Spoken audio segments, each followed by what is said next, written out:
Ibn Shamasai states that Hazrat Amr bin As radiyallahu anhu was suffering from terminal illness. When we went to visit him, he wept for a long time and then turned his face towards the wall. His son said, "O father, why are you weeping?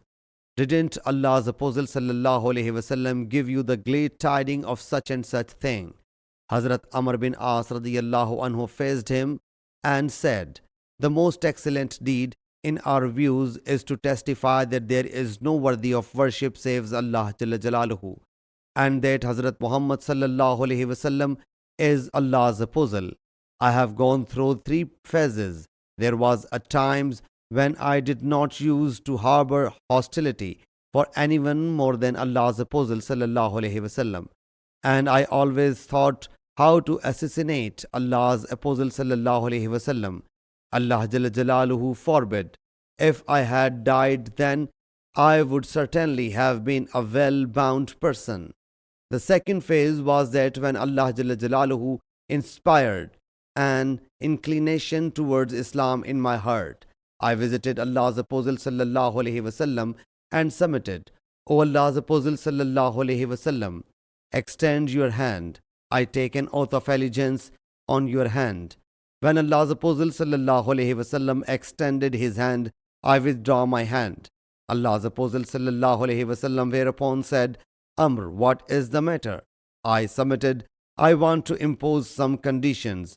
Allah's Apostle sallallahu alaihi wasallam said, "Impose any condition you wish." I thereupon submitted, "My condition is that my all previous sins may be pardoned."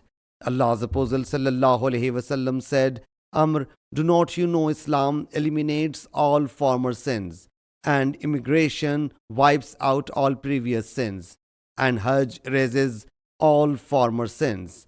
At that time, no one was beloved to me than Allah's Apostle sallallahu alaihi wasallam, and no more beloved person that Allah's Apostle sallallahu alaihi wasallam was there in my eyes. If someone asks me to tell his physical appearance, I cannot do so, for I could not look at him with wide eyes. Had I died then, I hope I would have been paradise bound. Then I was entrusted with some responsibilities. I do not know what will be done to me regarding them. Now, after my death, no wailing woman must accompany my funeral, nor must any fire be carried along with it. And after burying me, when you will have spread the earth on my grave, you may stay around my grave as long as it takes to slaughter a camel and distribute its flesh, so that I may get solace due to your proximity, and know what reply I will make to the angels of my Lord. Sahih Muslim Hadees number 317.